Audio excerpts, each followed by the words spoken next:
Okay, I call this meeting of the Town of Groton Historic District Commission, March 7th, 2023. Commenced at 7 p.m. tonight, and I will see Ted or Eric, and the other alternates will make up the rest of the panel. Okay, and my name's Don Levinson, and I'm the vice chair, and I'm running this in the absence of the chair. So, you want to read the? Sure. Dear Matt, please publish the following public notice for one insertion on Monday, February 27th, 2023. Town of Groton notice of public hearing, Historic District Commission. The Historic District Commission will hold a public hearing on Tuesday, March 7th, 2023 at 7 p.m. at the Groton Town Hall Annex, 134 Groton Long Point Road, virtually via the Zoom platform to hear the following application requesting a certificate of appropriate. HCC 23-07 51-53 High Street, Page Gulrich, owner applicant, roof mounted solar and porch, pin number 26191830267. HCC 23-08 22 London Road, Robert Jonick II, trustee, owner, I-Corp building and remodeling applicant. Window replacement pin number 2619182052279. HDC 23-09 50 West Mystic Avenue, Kirsten Taka, owner applicant, window replacement pin number 2619183088935. HDC 23-10 12 Water Street, Factory Square LLC owner, Todd Brady applicant, modify COA 2364 pin number 26198305500. A Zoom meeting link will be posted to the town's website meetings calendar or can be attended by visiting www.zoom.us. Webinar ID 89604703543. Password 4084839 or by phone 1312-626-6799. Applications are on file and available for public inspection during normal business hours at the planning department. 134 Groton Long Point Road, Groton, Connecticut. Dated this 13th day of February 2023 at Groton, Connecticut. Todd Brady, second. Yeah, I'll entertain a motion regarding waiving of the reading of the procedures. I want to make the motion. So moved. Second. Don, vote. Aye. Aye. Winston, aye. Keatsman, aye. Ferguson, aye. Okay, and the hearing procedures are that yellow sheet on the table if anybody wants to review them. All right, we're ready for our first case, HDC 23-04 368 Noank Road, the continuation, Sally McGee, owner. Don't look like Sally. Donald from Advanced Improvements. How are you? Good. Good. I only have one copy for the record, I believe. It's just a list of materials that was requested last time for the porch rebuild that we did at 368. One copy sufficient. Yeah. Yeah, that's all you with the got. materials. We can pass it around. Okay. Presentation already to the packet it was. Yeah, with pictures and everything. Yeah. This is what he was missing. Yeah.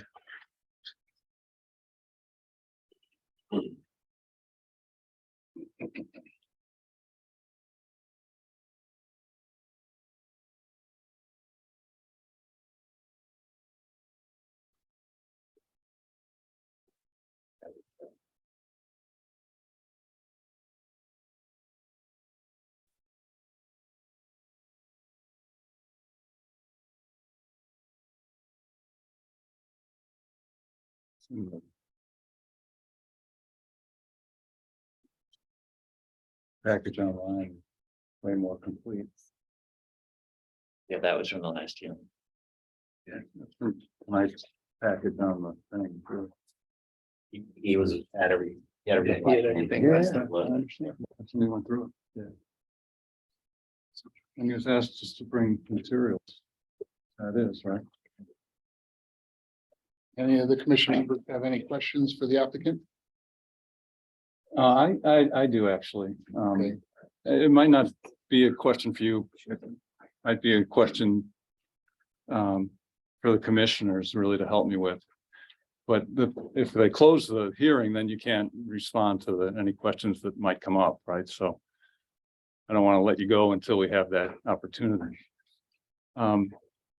Commissioner Goodrich has indicated that he'll abstain from any applications that have already been built. and this has already been built, I think, right? Mhm. So I've been thinking about that, and it occurs to me if we all did that, that it wouldn't get approved, right? And then when I've read in the guidebook, and help me out here, I'm new at this, so I'm the least experienced commissioner. That if it's not approved, we need to provide a basis for that conclusion and a path forward for the applicant. And so if we got around to not approving it, I'm curious if anybody has an application in the application that they would disagree with, and what would possible path forward be.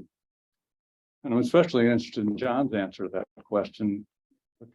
This intention of abstaining from previously built materials. So it's not a question to you quite yet. I'm just making sure that if John has a objection to the design or the as built, that you would register it now when you can respond to it. Because there's also an opportunity to say if you make certain adjustments that then it could be approved tonight as well with some stipulations. So now I've talked a little too long. I want to give my fellow commissioner a chance to. Sure. No, yeah, if it's, I feel we've seen a rash of pre-built projects showing up. Some even don't have building permits, not even just HCC permits, but even building permit. So yes, my choice as a commissioner is, if that happens, I'll abstain. If I feel it's egregious, I may actually vote against it. And that's my prerogative as a commissioner. Now, the rest of you vote in a way and it causes them not to be approved. We'll have to figure it out at that time. Well, and just to respect that, John, I just wanted to bring it up now because I don't think it's going to matter until it does. And I didn't want to say, and I didn't want to have John say, why didn't you never complain about my practice before then? And so I'm not. I was public about it, so everybody. I just wanted to be public, you guys upfront know. about that's your way you'd like to handle it, and wanted to make sure I understood that. And I think I'm trying to make the case that I don't think that's quite fair to the applicants, but that's how you want to do it. That's how you're going to do it. I respect your opinion. So he's not asked, nobody then has any more questions for our applicant here? No, but I'd just like to add to what Ted's saying. I think that the issue is, if we turn down an application, we have to give a reason.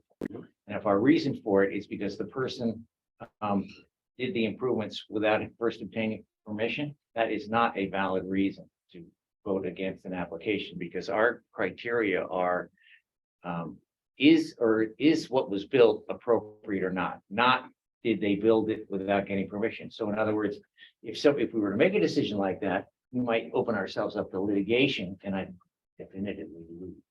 So something to be aware of. Agreed. That's why a vote against, I would have to give a reason. Abstain, if you look at Robert's Rules of Orders, is neither vote for nor against, just an abstain. So I completely agree with you. And if I voted against, required to give a reason. And I give a reason for my vote to abstain also. And abstain is neither a vote for nor against, simply abstaining. The only problem is that it affects the number of people who vote and whether it gets approved or not. They could theoretically, because we need a majority of the commissioners present to approve something. Which would be 3. Right. But sometimes in the past, we've only had 3 total. And if 2 people abstain, then we wouldn't be able to rule on anything, and it would be heated. So then what do you gentlemen think the solution is? I've given you my answer. I'm open to suggestion. What do you guys think the answer is? Well, I would encourage you. to consider- Actually, hang on. This is not on the agenda, so I make a motion to add it to the agenda. Okay. All right, well, maybe we should We save can this. talk about it Second. later. I think we have no more questions. Okay, or advice all right. For All right, we'll for see. this applicant. And I I only need to hear the debate, because I was curious if you had the things that you need. So just to clarify. what That's I my heard is opinion. If you guys can sway me a different way, No, I'm no. open to a spirited and logical debate. I understand. The takeaway that I'm getting to is there's no path forward for a person in your mind if they've already built it. Then come before the historic district commission, they'll build it. I guess that's the answer. I know. So once they've done that, there's no path forward, though. You see, that's the troublesome part to me, is that anything that's built, there's no path forward for that applicant. And So if we don't like the historic district commission, we don't like the rules, disband the commission. I like the I've said rules this on the before. commission. Uh, I think the rules on the commission are fine. okay, and the rules are you need to get pre-approval. Well, I think we All should right, hold. we've done this enough. over for- All right. My only comment would be to Todd's comment, I think anyway, that the building department is responsible for issuing the permits. If if somebody builds something with a permit, that's on them. Don't disagree with you, sir. Yeah. Well, if you build something that requires approval from us and. HTC, yeah, this is actually, yeah. And you're, can't build it either. Yeah, correct, actually. All right. Kind of a, Where it actually always falls back on the owner. That's what it actually falls back on. Falls back on the owner of the property, be aware of the rules with it. You'll get a chance. it's a conundrum. Yeah. Okay, I want to speak forward now. we're not having a vote yet. Oh, this This is is Yeah, that's on the next part. This is part That's of- on the yeah. consideration of public hearing. This is just a pre-app. this is not a pre-app. No, it's not a pre-app, Or, This is a Well, it's, public it's, hearing. it's, well, It's a follow-up. it's a follow-up to your, but usually our Yeah. practice is Yeah. we have the hearing. yeah, And then we. Then have we them all, close it, and then we, yeah. Close it and then, yeah, then we vote. then we vote. Yeah, that's under Sure. part of the consideration. Right now, we're just listening. Okay, But before we close this application, I saw a hand raised in the audience. So the audience members so also. I'll have to ask you. Does anybody in the audience like to speak in favor of this application?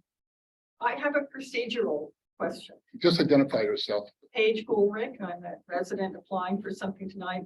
I'm an architect practicing for 40 years.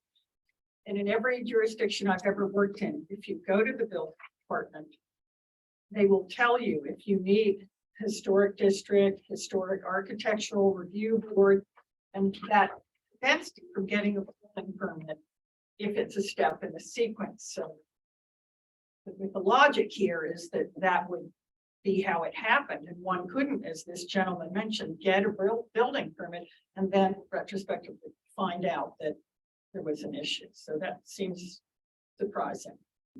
Well, the issue I think here though can be you may get a building permit, but then you may make some improvements which were not approved by the historic district. The building department shouldn't issue a permit unless We don't. you have approval We don't. by the district. They don't. You know, But sometimes things are approved and then it's not built consistent with the. some As people, built. some people build without a building permit. Right. Some that's people- another- All right, well, thank you. And you know, like, procedure is we hear all cases and then, so you can either hang around or not hang around. So. Yes, for 4, how about it? Oh, anybody against this application? Not hearing any. Thank you. Thank you. Keep my toes. All right, HDC 23-01, 11 Fort Rachel Place. It's a continuance. Perry Lorenz owner, Mark Camo applicant. Modifications to HDC 20-73. COA 2313.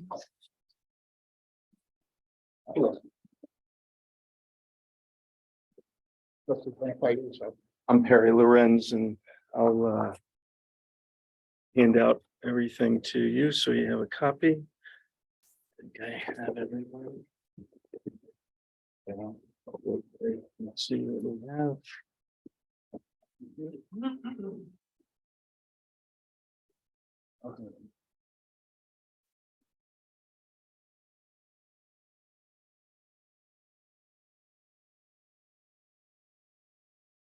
And I was asked to provide at the last meeting, technical specifications, which I have as well. So I wanted to give you a copy of those. So I'm providing everything that's basically passed at the previous. meeting. Thank you. That does it. What happened? Good evening. Again, my name is Perry Lorenz, owner of 11 Fort Rachel Place, which I own with my wife Felicia.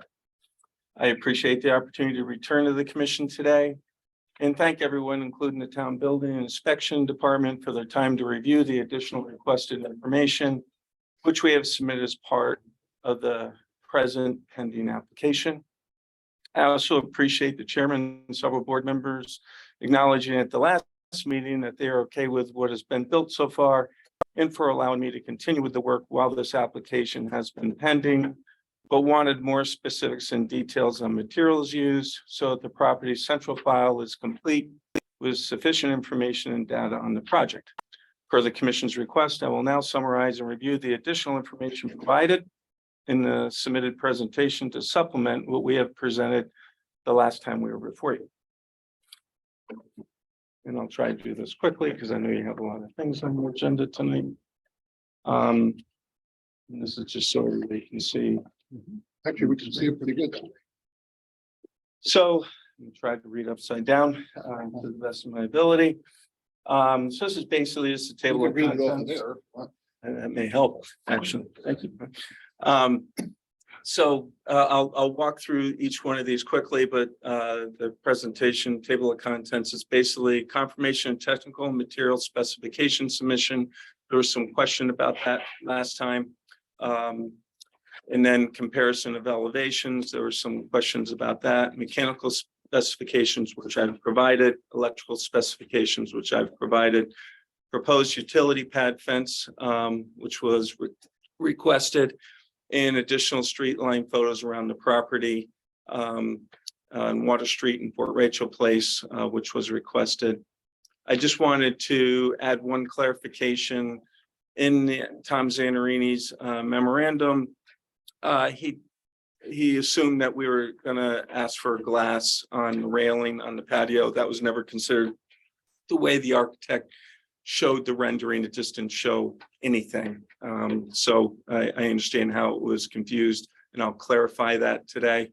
And then last, I'm gonna just talk about some railing effects.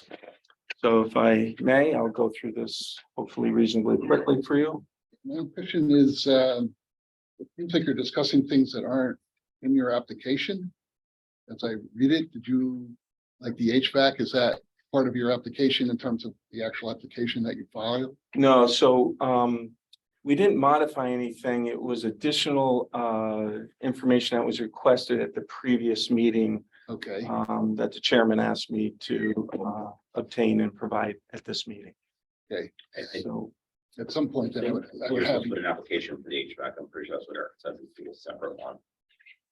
oh, because I had emailed the town and was unaware that, I mean, I can, See why it would require a separate. yeah, I don't think it does. I mean, we could even consider it separately if we had. to, Yeah. but I think you might want to just indicate the additional items that you're requesting approval for that aren't listed here and just initial them.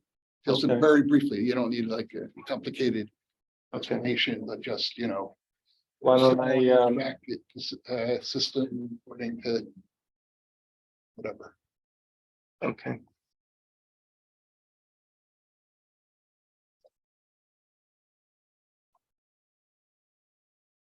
See generator.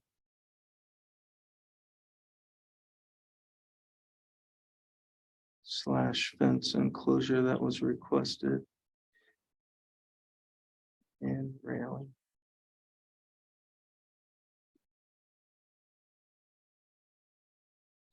Okay, That's what, that way it's clear what you were approved for if you get approved. okay. Okay, continue. So at the last meeting, Eric had said he had, or he was unaware that we had submitted the material submittal. So I just wanted for the record to show that we had provided that in your presentation. You'll see for some reason it didn't come out on the large print, but there was an email you see for some reason it's like, or it's out of order. But there's an email that went to the building department. And thank you. You can take it, Barry. So there was an email that my architect sent, Mark Mo, that went to the building department, as well as at the time, I believe the chairman, Sarah Moriarty, on the HDC, of which then, you know, and I'll highlight the general materials that were submitted and approved in this original certificate of appropriateness. I'm just validating the fact that we followed the procedure. You know, for the roof, the siding materials, both stone, the original fencing and rail was a discussion point, the hog wire panels. The windows was, you know, approved as Anderson windows and doors. 400 series. These are all what we've installed in accordance to the original submission. And I just wanted to clarify for record that, you know, I believe we followed the procedure correctly on that. Next, it was asked, John, I believe you asked that, you know, you wanted to be able to see and compare a little bit of the elevations of what was originally approved at the schematic phase and where we are at today. And there was an evolution between the schematic phase and then through the building, the zoning permit and then the building permit. There were some subtle changes. I've tried to, I won't take you through every one unless you have specific questions, but I've tried to highlight those by each elevation. Tom Zeri thought that it would be good that I showed it and highlighted it. I Originally, saw it in the electronic. I really appreciate that. It made my job a lot easier. So thank no, you. no problem. And just, I wanted to clarify, there really, when we did this at the schematic phase, we really didn't even have a window schedule. We were really showing the elevations more in concept and nature. And then as the design evolved, we, you know, went through and formalized it, you know, through the zoning and building process, and then some changes that subsequently happened. I hope that my notes are clear. I think, John, you're looking for a couple window size changes, and we tried to demarc those as well as we could. So those are on each of the 4 elevations that you can see. You know, as an example, we originally wanted to have the transom windows over the sliding glass doors. The manufacturer wouldn't make them and warranty them to be hurricane. So we changed them from 7 to 8, which fundamentally eliminated the transom because they would do a sliding door hurricane rated it in that. So that was the causation of like that change. The more significant change was the change that we made to accommodate my wife's situation with her stroke with the ADA handicap requirements. I've tried to show what those are as well. And I hope that my notes are pretty clear as to the evolution through concept, through the building permit, and what we have physically on site today. We can come back and answer any questions you may have. In terms of just at a high level on the mechanical specifications, I gave you the actual detailed specifications. But I think in terms of presentation, you'd want to go through 20 pages. So we have Bosch air handling units, which are very common in the industry, normal size. There's 4 of them in total. We have an emergency generator. Being that we're using electric heat pumps, the generator is a little larger than probably, you know, what you may find in some residential environments, but it's typical. It is what we applied in the building permit originally. We haven't changed any of the mechanical specifications. And then this became probably a little bit more of the discussion points, if my memory serves me well. There was a question on the utility pad and what is actually visible from the street. So being I had the condensers, I went and I placed them in their location. They're not hooked up yet, but I placed them in their location so you can see in the elevations from the driveway or from the street how much of it is visible. And then the emergency generator will go in the opening. It would be to my left, your right. And so we have proposed a fence. Mr. Renz, I'm sorry, I was looking at, where is the emergency generator going to go? The emergency generator goes right to the, it would be my left, your right, adjacent to the house. Okay. And the idea was that was the one alcove on the house that was really hidden from public view. So to make it more hidden from public view, we are proposing, and we designed the fence to help screen it and support a concern that was raised about potential sound. And so we have created a fence. You can see how it'll look on the elevation. And then in plan view, this will give you a little bit better sense of what we're doing. We will create a staggered wood slats that'll give us some acoustical attenuation. In the first section where the emergency generator is, we're proposing to make it 48 inches high, going halfway along the pad, which is 12 feet long. We would drop it down at the condensers to 32 inches high, so that we can promote airflow. The fence, it's just in the front part, it's not going all the way around. Right, on the back side, the north side, it's not open to public view, but we want to make sure we have good air circulation. Otherwise, it won't work.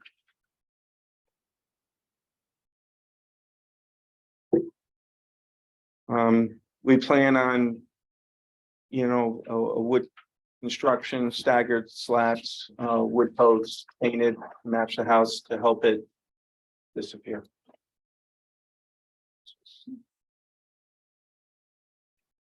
It was asked at the last meeting that we provide additional street line photos. So I'll walk you through those. These are Water Street, I believe. Yep. So the Water Street views north to south. You can see, a small peak. As you come around, you can see the peak. It's a little larger. Then it varies based on the house below us and landscaping. But you can see the views of the house from Water Street all the way down to the marina. And then if you look at the Fort Rachel Place views, which are probably more prevalent, as you start at north, you can see just a very little bit. You basically see more of the office building. And then you'll see one of my neighbor's homes, Paul's. And then when you get to directly to the west, you'll see more of the house. And then as you go south, you see the house more as you go down by the marine.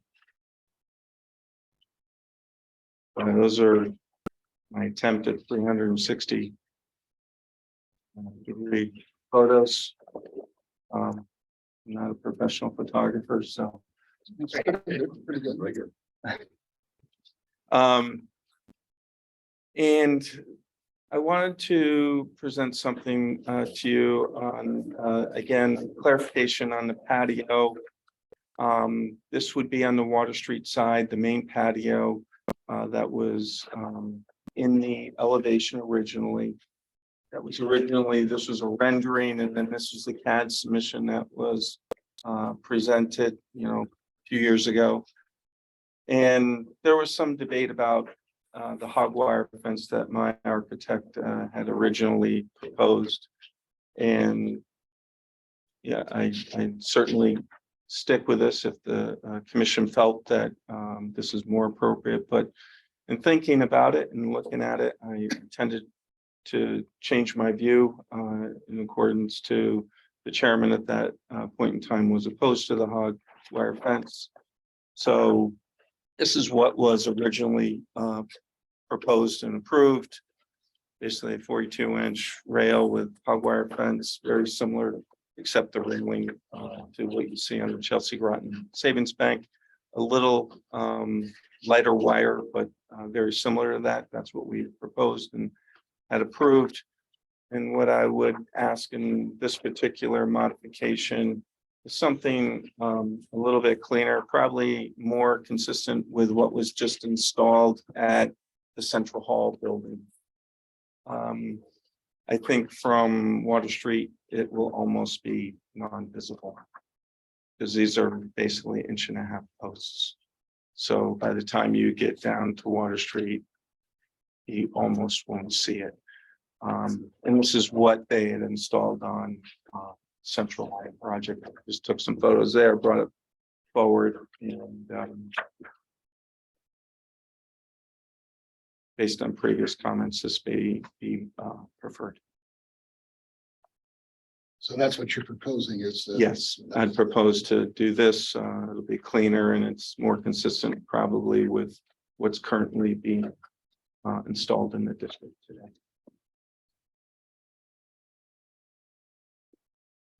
So in summary, I would conclude, we hope the commission finds everything consistent within the historic district guidelines and agrees with Mr. Zaneri's memorandum to the commission, which notes the changes do not add any substantial changes to the appropriateness of the overall design. On behalf of my wife and myself, I thank you very much for your consideration, and I'll do my best to answer any questions that you may have about our presentation today. Any questions from any of the commissioners? I just have one question, just as an example. If you go to the east elevation page, So.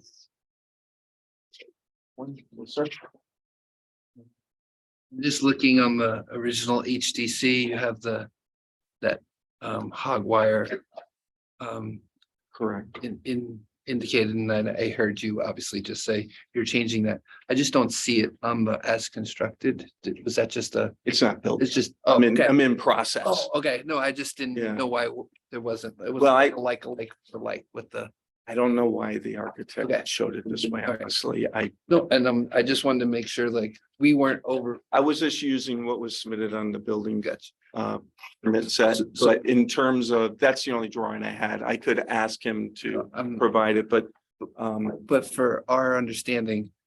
That it's in the last same, page, exact same location. location. Yeah, it's nothing's just- modified, it's we not would use- 7 feet tall suddenly. No, it's Okay. what we are showing here is proposed with the rail heights. It will be 36 inches high. It comes in various, post lengths with a railing that's 1 5/8 by 3.5 inch. I tried to underscore where Yeah. what we intended on this particular manufacturer system. I'm just. And I would do it in black powder versus what they did in Central Holland stainless, just because I think the black will disappear visually. From Water Street. Any other commissioners have any questions for the applicant? Yeah, I do. I have a couple. Terry, when Mr. Lorenz, when he came 4 weeks ago, you also commented that you had reviewed these plans with all your neighbors. Had some neighbor interactions recently that were a little more sensitive about neighbors, I think. And you also had a neighbor come to the commission and speak on your behalf 4 weeks ago. And I just wanted to mention that because I thought it was a positive thing. And I don't know if you have any other comments. I think I'm in good stead with my neighbors. I may have, as we talk about process, and I know the previous application and the comment was about process. Somewhere with some of these changes, because it was an evolution between schematic, building, zoning, and then final design, there was some modifications, and I guess what's material, if we keep the same nature of the windows, because there was an original window schedule. If we keep the same sizes, but the orientation moves slightly, is a foot moving material, or is 3 feet material, or is 6 inches material? Because if you say you have to bring every single change of 6 inches into this commission, you need a bigger room. Because every single application that you will see will be at every meeting. Because I've done construction my whole life. There's not a job that doesn't change in ebb and flow. So the question comes down to when is it material? And I'm hoping that I'm in the middle of the process. Some of these are probably, to your point, probably. But I was hoping that the inspection process and my communication with the building department and zoning officers and people would have told me along the way that, hey, listen, somewhere, as those approvals are happening, a trigger would arise to say, hey, you need to circle back.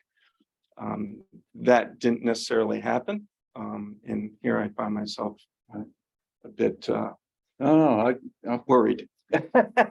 Good answer, Mr. Lorenz. I was trying to compliment you for dealing cooperatively with your neighbors. Yeah, Thank you. So that's what the point I was trying to get across, because we've had some recent cases where neighbors weren't happy with what their other neighbors were doing, and maybe you're not familiar with that. And in your case, I think you went out of your way to engage your neighbors. Well, I've tried to engage all my neighbors from before I even purchased the lot to try to get, and one of the neighbors had some concerns, but today I believe and he spoke last week or last month, excuse me, when we were here in favor, when originally he wasn't, but now he participated in the process, and I'm trying to appease with the fence on the acoustical side and the visual side to ensure that he's happy. So. Any other questions? I just have one other comment. I think it's super complete. I mean, I'm very impressed with the detailed work you've gone to present something to us. Thank you. That I think is super clear. And of course, relative to the earlier applicant, I'm troubled by the fact that some people would reserve approval based on some of it already being constructed. But that's a different case. I'm very supportive of what you're doing here. Thank you. And as I understand it, the HVAC part hasn't been constructed. Or- Well, I've procured everything because it was in the building permit.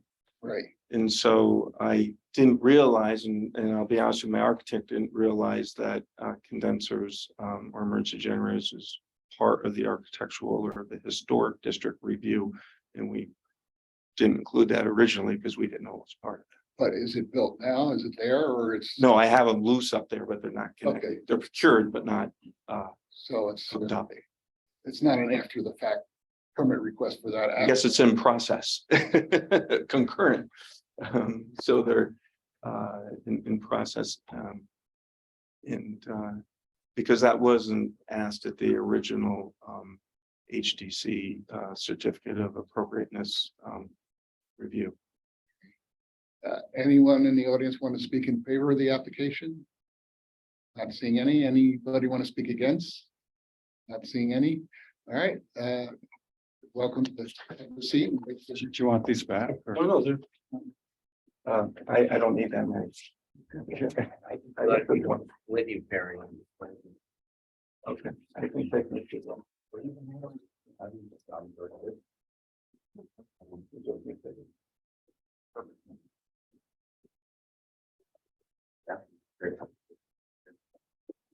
I kind of like it. Can I keep mine? Anybody else? I might build a similar one someday. Remember that's copyright. No, I'm good. You can have all you want. Need new art in my walls, so. Thank you. HDC 23-7 51/53 High Street, Paige Gulrich, owner applicant. Mounted solar and porch. We gave Tom Zannery a small set. That's okay. with me today. Identify So yourself. the photos are difficult to see. I'm Paige Gulrich, Okay. 51-53 High Street. Okay. And we have been here before, and the things that are built were approved before. We have a barn now on the site, and the first part of our application is to put, where's that camera? Is to put solar panels on the south facing side of the barn. So we're on a intersection here, New London Street coming down here and High Street here. And our house actually touches High Street over here on this side. And we put this barn and it's created a little bit of private space here. This is pretty busy with a lot of people coming through here with traffic and people walking because we're very close to downtown. So we'd like to put some solar panels on the south facing side of the new garage. And we'd like to build a porch that's, most of it is behind the building at the west. And then there's a little bit of it that comes out as sort of entry access between the barn and the house. And those are the two parts of this application. I have 4 elevations here. I'm still trying to get these under here properly. It's part of the. It's backwards. I know, I Do look at opposite. drawings upside down frequently, but I don't seem to be very adept at this. So on the facade that you see here, where you see the garage and the house from the north, you won't see any change at all. And when you see it from High Street from the east, between the two, they're at a slightly different elevation. So our most recent application was for this small retaining wall that is down here, and that's been built.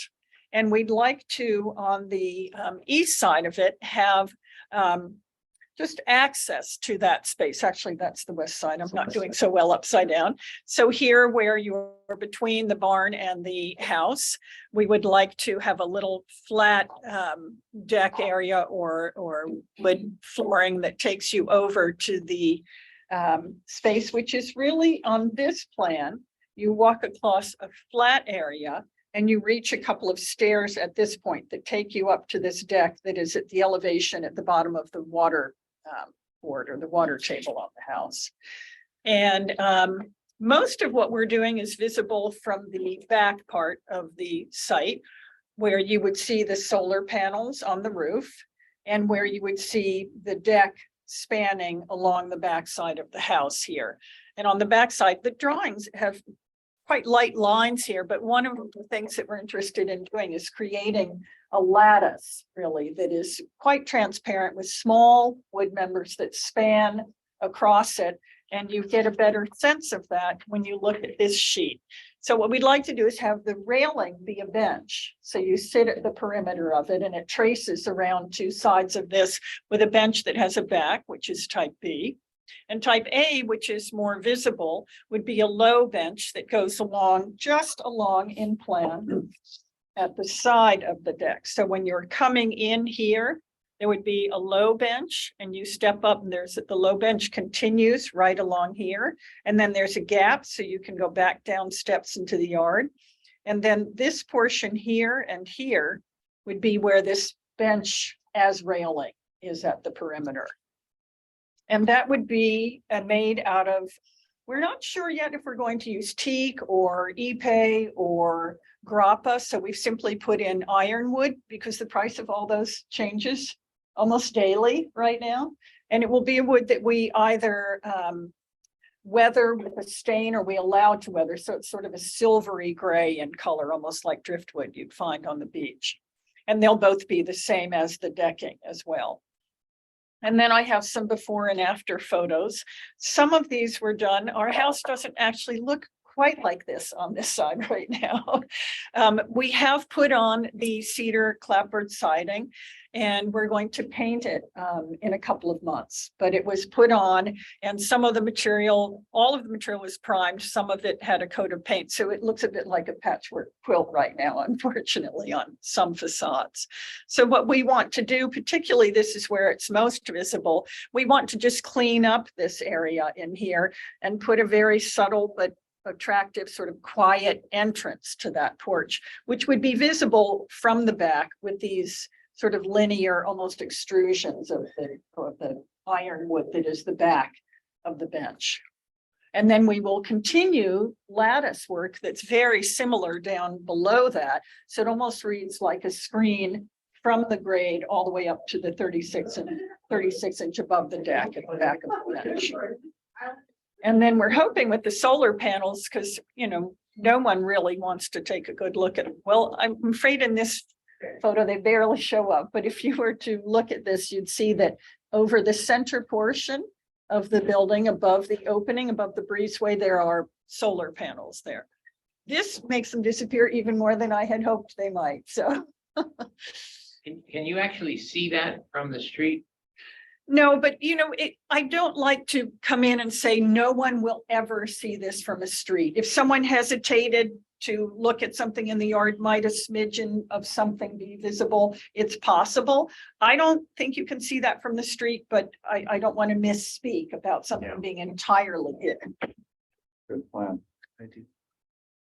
And I think you'll see a little bit of the entrance to this, but hopefully it will be quiet and subtle and not look like, we've seen a lot of decks in the area and we wanted ours to be quiet and to have a hierarchy and not be looking like a California outdoor deck in the historic district. So we've really played it down, and it intentionally made the railing almost look like a beautiful bench that's just sitting out there rather than 3 2x4s and some netting or something between them. So that was the, No, it's a Interest. great design of the bench and fence is one, I think it's very creative. In the bottom, what is on the screen, bottom right, there's, from my perspective, it looks like, I know it's not, but it looks like water, that blue little spot. oh, that is a garden shed that is there. And the garden shed, we actually hope to, the garden shed back here has a pale gray finish on it, and we'll probably paint it to match both of these. I It mean, does look like water. no, I just, I I don't wish it was water.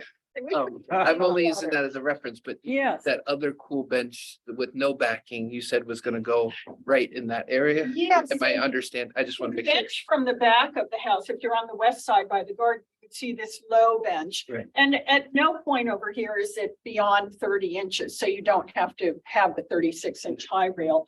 And so if you're here, it's very hard to see, but that little bench is, I'm probably not supposed to touch this, but it's right there. Yeah, okay, okay. And I can show you again. And then in keeping with in the same plane as the line of the house, the bench rail begins. So Okay. there's a gap because you come in, go up 3 steps, and you have the ability to walk over and then go down a little bit more, maybe 4 or 5 into the garden back there. I just want to make sure I have. Yes, no, it's a little hard to see. And it just to show you in plan, the idea is that the little bench is along here at this section forming the end, and the bench as railing is along here. Thank you. And where are the stones that were in the previous? The stones that were in the previous presentation are right here. In this line, there are 3 steps here, and the stone wall disappears into the hillside. It actually goes into the, can you see that from here? No, it's not in the right place on the table. So it actually, there's a bit of a slope, so that disappears into the hillside here.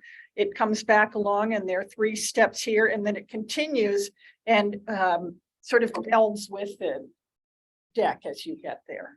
And you'll see a little bit of it. The stone actually continues to the point where it meets the back of the house. So the stone is here, the steps are here, and the stone stops. Whoops, right there. I magically made it disappear.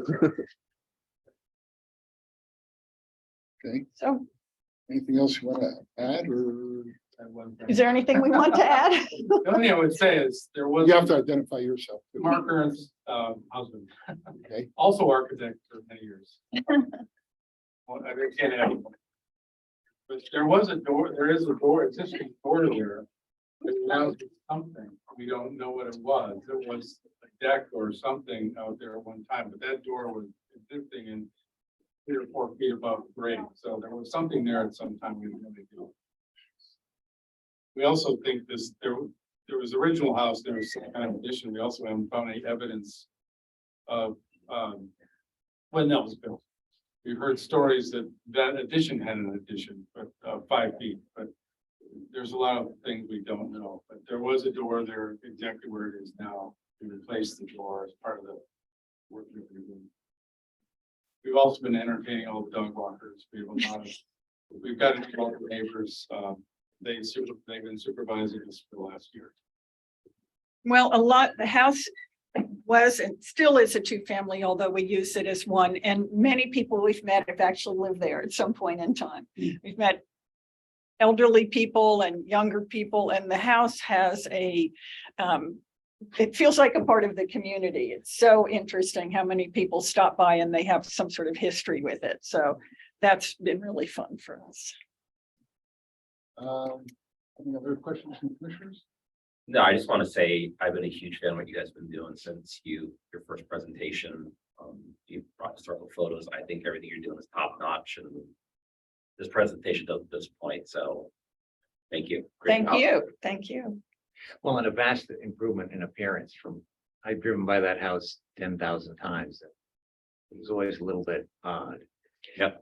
Well, when it's all painted, it will, I know you don't deal with paint, but it'll all be one color, will be a charcoal gray, the trim as well. And we did all the siding. We thought, oh my God, it looks like we haven't done anything because it was similar in color, but the house had no sheathing. This is two architects, both with tons of experience, yet we have a huge learning curve because we've never owned a building this old. So that has been fascinating. My house is 1745 and I'm Oh. sorry, so I can identify. And I love putting solar panels on the garage too. I mean, we have to move to sustainable energy and I have solar panels in my garage too. So again, I'm a big fan. Thank you both. Well, thank you. Anybody in the audience want to speak in favor? Want to speak against? Are you speaking in? Speaking against. Glazing all the windows. I'm halfway done with mine. It's a project. Getting better at it. Okay. Thank you. Thank you so much for your time. Okay, HDC. 308. Wait, I got Stevens. First. Do I have any materials?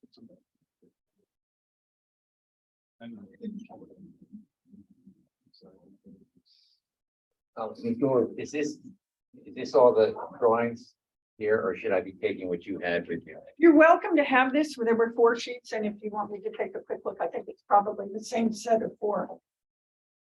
We left with Tom's one.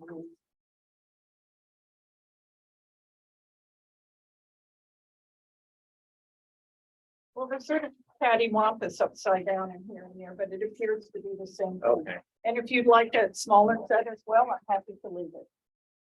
Well, I think it's more either or. Okay, well, why don't you keep the large set? then? Thank you. Okay, HDC 2308, 22 New London Road. Robert Janish, second trustee. Come on up. Stephen Meekum from ICOR Building and Remodeling. So what was your last name, Steve? Meekum. You need this to go through so you can explain. Yeah, sure.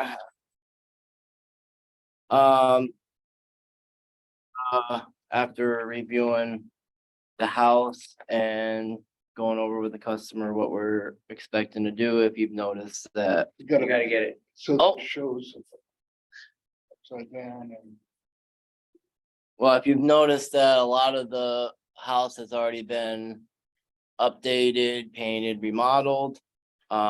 They're looking for a more updated version of what we call the Anderson 400 series Woodwright, which is more of your historical look. They want more energy efficiency instead of doing the whole, redoing the windows, glazing them, getting them more. So we could replace them, give them more insulation, give them more energy efficiency in their house. So basically we will be replacing, they've already shown that they've had a couple already done. Actually, this one right here will not touch. They'll keep that existing window with all that historical look, but as far as that, we're looking to just replace all windows to more up-to-date windows. but you're not changing the dimension. No, we're not changing any dimensions. All dimensions will stay the same. They're literally, when I made measurements, we're literally to the 1/4 inch, so it keeps it really tight. We're gonna get rid of all storm windows and do an updated full screen. We will not touch any kind of trim, anything outside except for just sealing the windows to make them weather tight according to the same color of the outside. Inside is all staying the same, trim and everything is staying intact.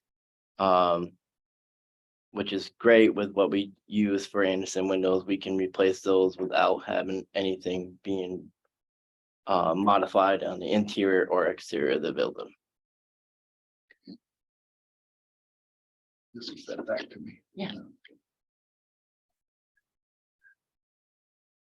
Anybody on the commission have any questions for the I applicant? want The material listing. Yeah, I was gonna run through the material list. Is there materials in there showing the windows? I have a file in there for what type of window we are using. All the dimensions are not there.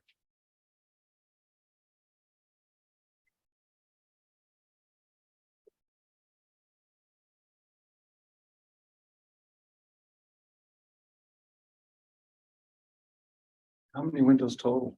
26. There are 29.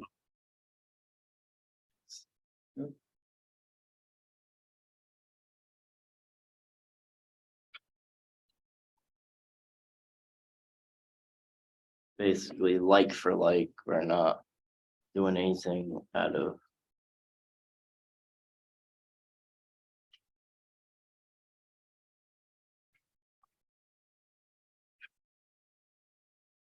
So you wanna look at this? And believe it or not, this will be my first historical house I'll be doing. In the 22 years I've been doing. Bill wants to, I'm sorry. Bill wants to do it, so I'm good with it. Just wanted to see the list of materials.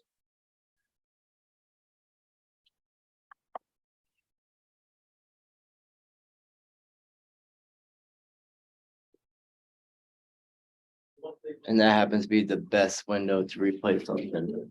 That type of, thank you. Just want to make sure that the application itself is clear. Yeah, you got the numbers and everything. Thank you. Have a seat. Anybody in the room want to speak in favor of the application? Anyone want to speak against? Not hearing either. Record's closed. HTC 22-09 50 West Mystic Avenue. Kirsten Baca. Good evening. Hey. Look, Hi, nice to see everybody. I am Kirsten Paca. I am the owner of 50 West Mystic Avenue.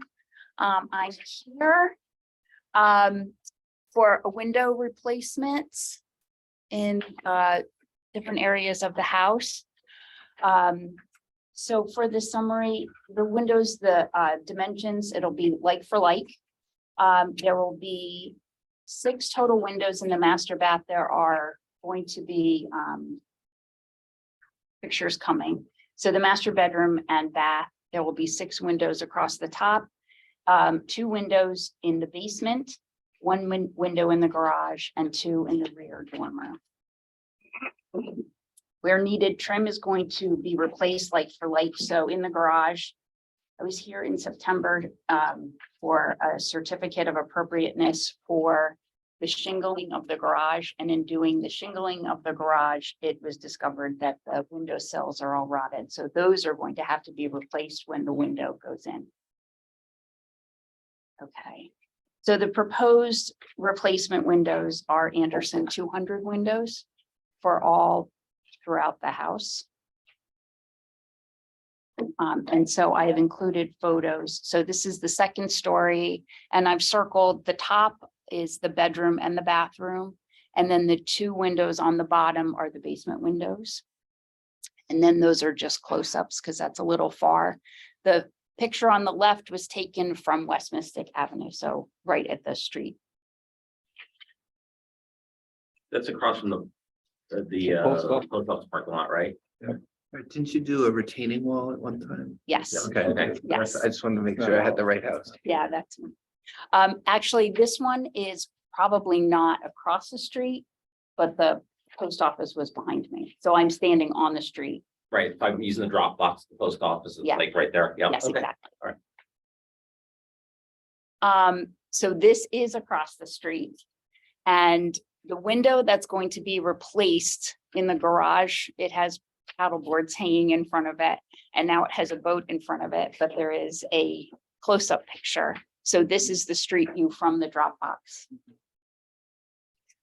So this is the close-up of the window in the garage that needs to be replaced.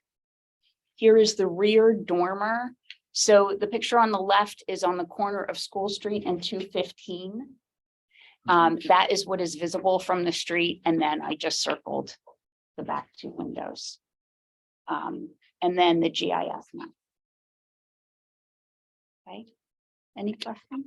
Windows that are there now are vinyl, They are vinyl. They were put in by the previous owner and they are pretty poor quality, so they need to be replaced. like you said, there's no change in dimensions. No, it's all gonna be like for like. Any questions from commission? I did one in there. It's good. Yeah. No, there.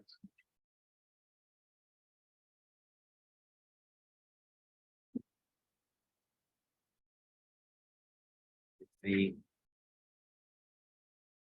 There's the. Ooh, sheet. Oh, this is it. Okay. Okay, thank you. Thank you.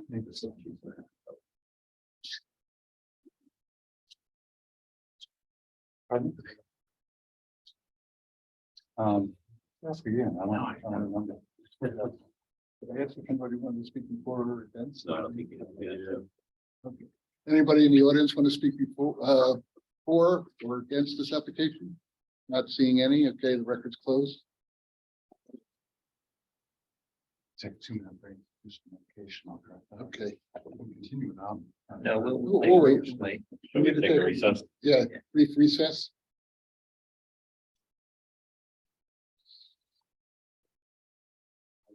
I make a motion to take a recess? Second. Aye. Todd, Aye.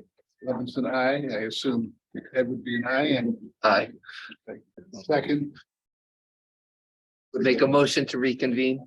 second, Aye. Aye. aye. Aye. Aye. Okay, we're reconvened. And we're on to 12 Water Street, Factory Square LLC, owner Todd Brady, applicant. Okay, and I will recuse myself from the panel.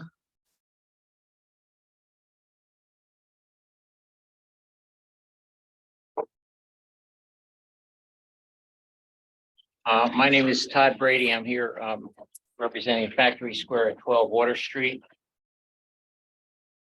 And this is an application to modify my previously received or approved certificate of occupancy. And basically what we're planning to do here is we're modifying the exterior bar location. We're modifying the walk-in cooler. We're moving a window in a courtyard to the pizza oven. Modifying the window door configuration between the indoor and outdoor bar. Eliminating a new window on the north wall and leave it as is. Eliminate the roof overhang at the courtyard and replace with a wood frame canopy with translucent polycarbonate panels. And there's a new wood frame shed roof at the server station with the metal roof. So this is for the Milestone Restaurant, which is being constructed in the space abutting the Friar Tuck's restaurant. And these are just some pictures of the existing building. So this is from the street view. So what we're the area that we're working on are these 4 large garage doors that sit at the north end of the what's otherwise known as Building E. This is Friar Tuck's over here. This is a view from the courtyard. Looking, this is an existing drawing. So this is all previously approved. This was an extension off the back of the building, which has since been removed. This is another shot that basically just shows the back courtyard. And this is a view from the south looking to the north. And actually, this is the side of the Friar Tuck's addition and then the general courtyard beyond.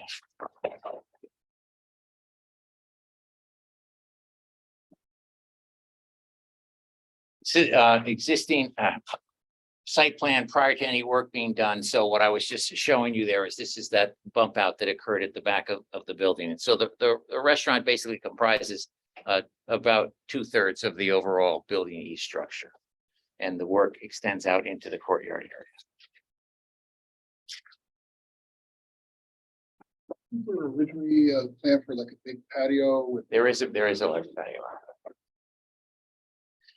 This is a drawing, a site plan of what was previously approved. This is a new addition here, which is entirely kitchen area. And the most of the courtyard is being completely rebuilt and resculpted. So and this was all previously approved, but all the concrete walks are being removed, replaced with pavers. And then these are some sitting areas which provide recreational space for the residents of the Factory Square project. But one of the main changes here is you see the old plan had a canopy that came off the west side of the building and the north side of the kitchen, and that has now been removed because the new plan is to install a covered canopy that extends all the way out. And a lot of the reasons for this change is because the restaurant owner wanted some more seating that he could make a weatherproof in the at least the marginal temperature seasons. And because of this existing configuration, and because he had to put a slope on the roof, this canopy could not be adapted to be closed in. So the canopy is being entirely eliminated from the plan. When you say canopy, is it a permanent canopy? Yeah, it was Okay. permanent. It was a steel structure. Okay.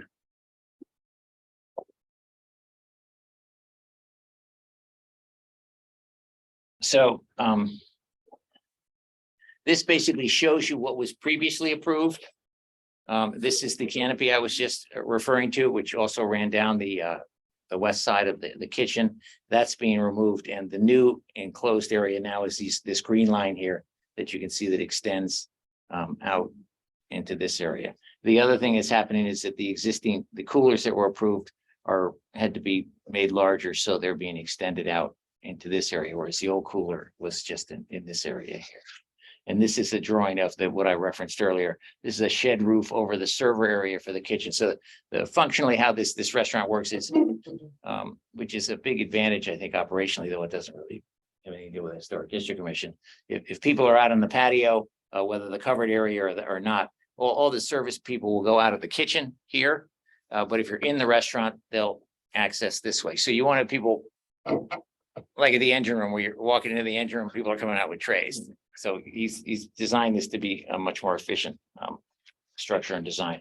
And this is all a wood deck, which is pretty useful.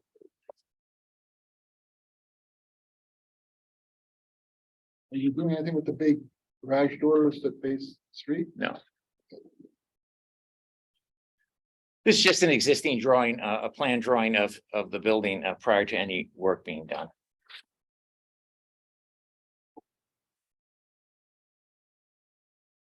And this is the plan as was approved in the previously issued certificate of appropriateness. So you can see here is the kitchen. This shows interiors which really aren't relevant in this case, but just to review.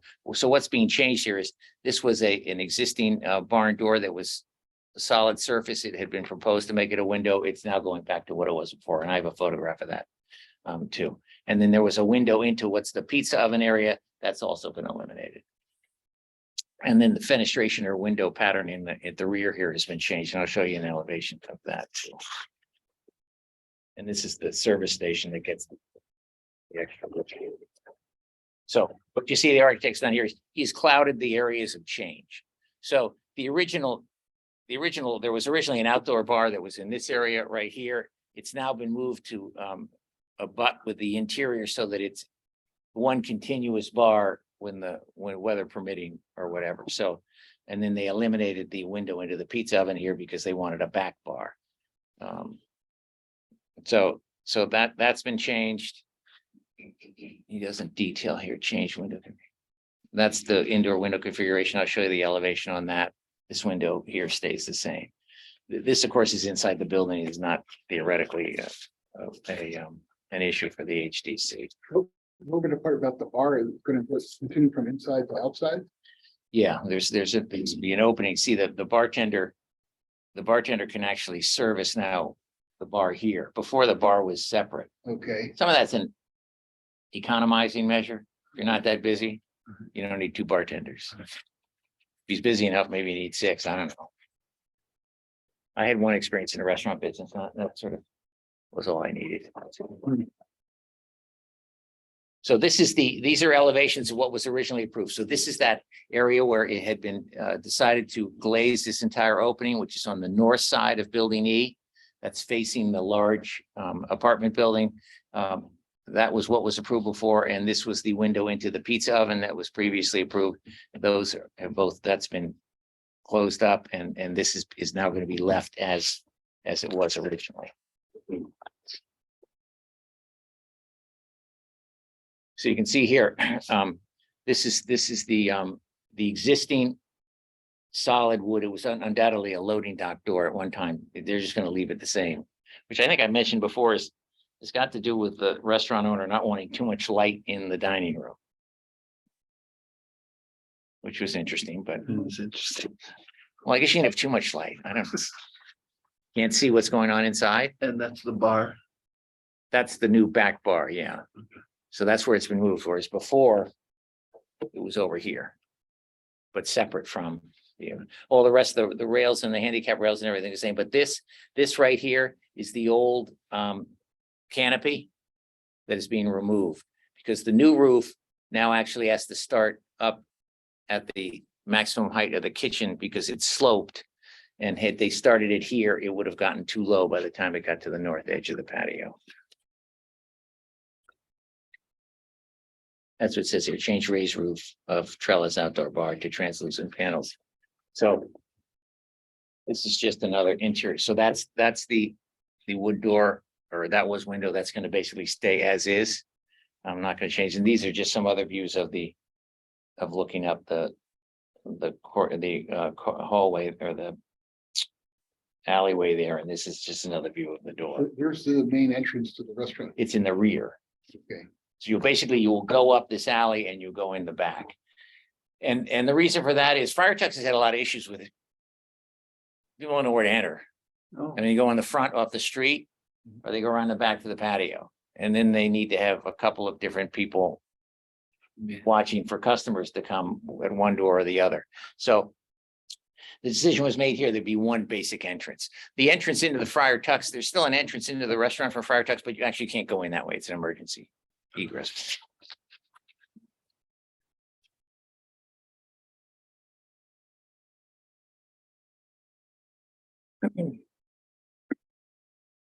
So again, this is as was approved. This is drawing A3. So you can see this is the canopy again that is being removed. This is an elevation showing that canopy coming across. And this, where am I there? This is the original rear fenestration pattern. You can see that's been changed and remodeled. So this is existing as was approved. Obviously, all these skylights are being eliminated when the canopy is. So this is showing the new roof structure over the patio area, which is a series of tapered LVLs that will run off the kitchen and to the north edge of the existing patio to the extent that it's covered. And I have a photograph of the construction of that. And then this is a double hung. Well, it's not double hung. I have a detail on this window and a photograph that they had to look at a couple different ways to do this window because it was so wide. And then I'll show you in the next drawing. I hope it's in here that will show what that window's been changed to. And the doors are pretty much the same as what.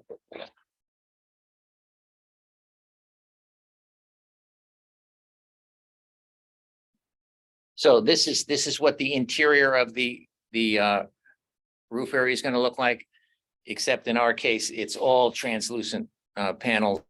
This is a sample of another restaurant. This had, some corrugated that was not that was basically opaque, and it's all open, so a lot of light can get in here. Though it's going to require some ongoing maintenance because the birds can make a mess of something like this. And these are the LVL beams that are going to go across here taper wise. This is the new rear window fenestration that I was just showing you. So what it's going to be is it's a series of the windows fold open in a scissoring pattern, and this is basically what the window looks like from the inside. It's 10 feet, 10.5 feet. What's going to be the sides to the outside area that makes it more weather? Next modification. Oh, you're not, He hasn't decided. okay. I've hammered him, but I can't get an answer out of him. Did he mind I gotta go back again? So, This is, this is an original elevation. This is looking at the, from the north to the south. So that's the existing cooler that was here before. That's existing Friar Tuck's. And those are Friar Tuck windows there. And that's the. So here. This details the new little shed roof that goes over the server area. Everything else, the patios, the planters and everything are the same. So the construction of the screens and everything are the same kind of spaceboards that are detailed here. And this is a detail of the roof structure intersection with the kitchen. And the, And you can't see it from that perspective. You said it had to get higher on the bottom. well, that bottom left one, that didn't have to get higher because that's just over the server station. Oh, okay. But the LVL one, Yeah, you said it had to be, so we can't see it from that from that thing. no, you can't see because it's on the other side. So- It's on the other side of this. Right. This is the south side. Okay, but I thought you said it had to get a little higher than the existing roof. No, it had to match the existing. Oh, it matched. It was, Okay. the old canopy roof was below. Oh, okay, that's If what. you remember, it was modeled after the meatpacking district canopies, if you're familiar with those. They're basically just a flat roof that just projects straight out, Okay, usually held up with steel okay, hangers or whatever. But that was at a lower level. okay, that's what I'm.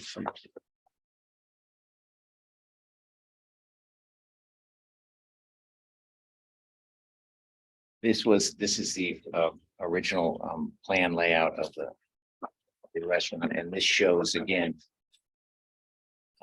where the bar's been removed. The change window configuration area, which actually pretty much see most of this already. And the planters and the roof over the server table.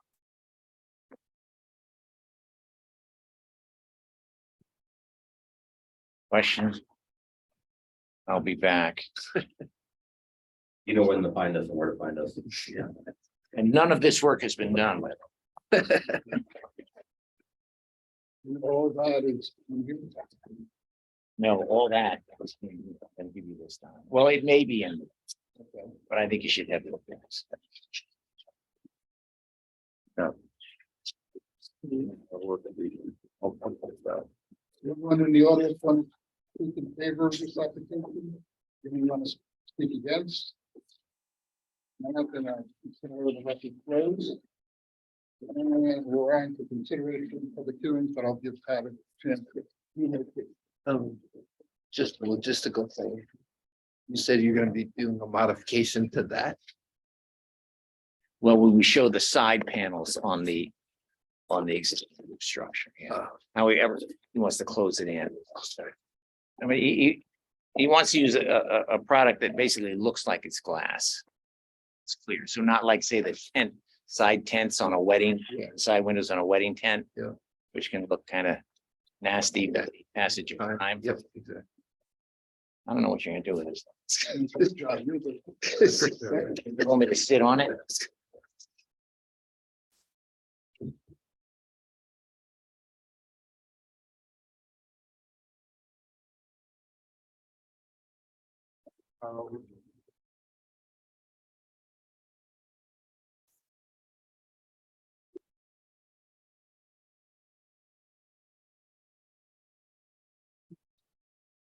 Well, it's the answer.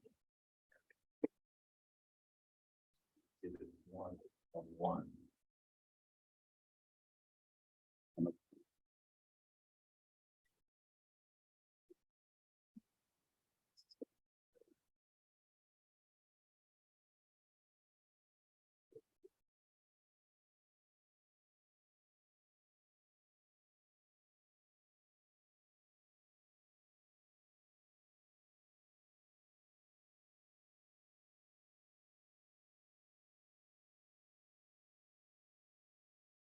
Go ahead. We're gonna move on to consideration of public hearings. Gonna take HTC 23-4, 368 Noank Road. Continuance. Any motions or discussion? Motion to approve. A second. Any discussion? I think I have no problem with this application. Looks good. Okay, if not, then let's have a vote. John, I'm gonna abstain for previously stated reasons. I I vote to approve. want to state this real briefly. Why? Why? Yeah, I think what's being proposed here is appropriate, and that would the issue really was that he had not go for those railings, in previous approval. I'll vote in favor for the same reasons as stated by Todd. I vote in favor. I find that the modifications were almost like for like, in my opinion, but. So I think there's no reason to not approve. Approve because it's historically, in context. Okay, so we've taken a vote and it's approved. 435. HDC 23-01, 11 Fort Rachel Place. Perry Lorenz, owner. Any motions or comments? So I'm gonna up front, I'm really torn on this one. One of Mr. Lorenz's neighbors, Mike Hardesty, I have the utmost respect for, called me. And I know he's a big fan of the project. Frankly, I have no problems with the project, and I understand a lot of the changes have to do with his wife's stroke, which I can understand. The issue I have is not with the property owner, but with the presenter previously, who we're having a lot of issues with. So I would like to make a motion that we actually wait till we have our SHPA training next week and some of my concerns with them before I vote. Otherwise, if we don't, I'll vote to abstain, which I don't think that's particularly fair to Ms. Lorenz. But that's my feeling on it. So I make a motion that we vote on it after talking to SHPA next week after our training. Is there a second? Not hearing any. Motion fails. Okay. Go ahead. All right, I'm in favor of approving this application. I think it was a pretty splendid presentation, fully detailed, and I've already expressed my feeling that the fact that some work may be done after the fact does not mean that you should approve the project or what was done, as long as we deem that it's appropriate. Because I think that's our charge. So you made a motion to approve? Is that what you just? Oh, yeah, we didn't get a motion. Oh, yeah.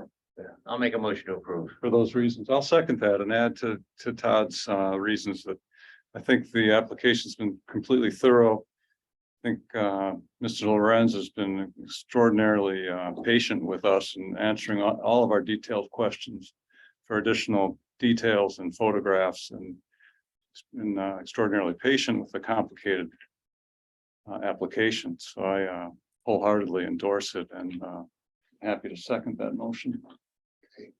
I'll take any other comments. I also think that the changes are fairly de minimis as far as I'm concerned, given the overall size and complexity of the project. And they don't seem to affect the overall look or appearance of the building in any way, in my opinion. So anyway, I'll call for a vote. I abstain. Bill, you have any say? Any No. comment? No, I mean. Aye. Todd Reedy, aye. Levinson, aye. Keithman, aye. Ferguson, aye. Application is approved. HDC 23-07, 5153 High Street.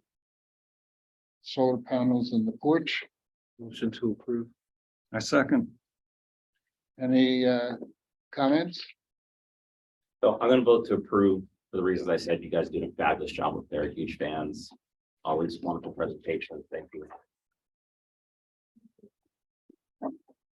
And basically, the strong state policy in favor of solar panels, and there's actually specific statutory limitation on how, if we were going to deny it, what we would have to find, which I don't see here in any way, shape, or form. Okay, I guess we're ready for a vote. I approve. Aye. Todd? Aye. Levinson, aye. Keatsman, aye. Ferguson, I. The application is approved. Hang on a second. Okay. That was 22 Millennium Road. No, that was 51 to High Street. HTC 2307. Is that over there? On the side? 2307.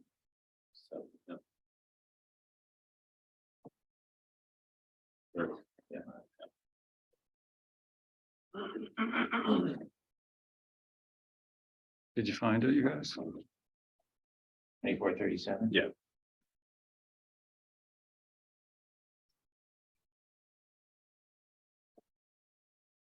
And I just want to add that all the approvals, to the extent that they're more specific in the materials presented, that's the limitation and specification of the project. Even though the description and the application be concise and short, it's significantly and successfully modified by the materials. So,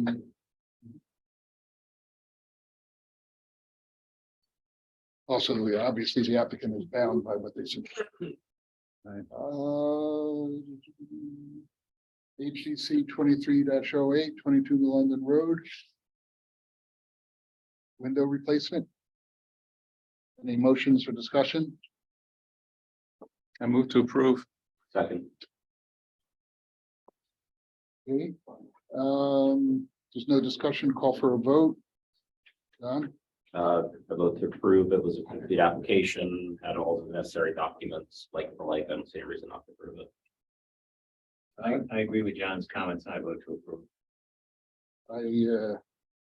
third them, I guess. I agree with them also, and I go to approve. Same here, I approve. Approved, like the lake. Okay, HDC 23-08 is approved. Now we're on to HDC 23-09, 50 Mystic Avenue. Window replacement. Any motions or discussion? Make a motion to approve. Second, Any comments? If not, I'll call for a vote. Are you ready, Todd? Or you want Yeah, to I'm good. second? I'm good. John? No, again, complete application, they go with the windows in the house. I approve, no reason. I agree with John's comments and I vote to approve.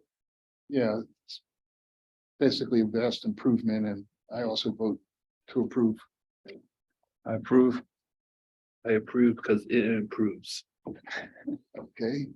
HDC 23-09, 50 West Mystic Avenue was approved. On to HDC 23-10, 12 Water Street, Factory Square, and Mr. Brady is still accusing himself. So do I hear any motions or discussions? I move to approve. Second. Any discussion? No, the complete application, I mean, he even showed us what some would argue he didn't have to, that may or may not be in the public view. Well done. I vote to approve. I vote to approve. I'm still a little confused how you're gonna have an indoor-outdoor bar and how it's all gonna be logistically established, but that's no reason not to approve. Yeah. Assume they're gonna work it out. Yeah, So the it's door another- just, they'll just open the door. There'll be a door and Just it a door. will be open. And how about the bar itself? Is that gonna be? Well, there'll be a little separation. Right. Where the, It'll be against the wall. yeah. Oh, okay, all right. All right, but I vote to, I vote to approve. Bill, He was wearing a white shirt, so waffle. No, I am. okay, HDC 23-10, 12 Water Street, Factory Square LLC is approved. Do we have any pre-applications in the audience? Seems like everybody's an applicant that's here. Do we have anybody? Okay, for the record, we have no pre-applications. Any public communications?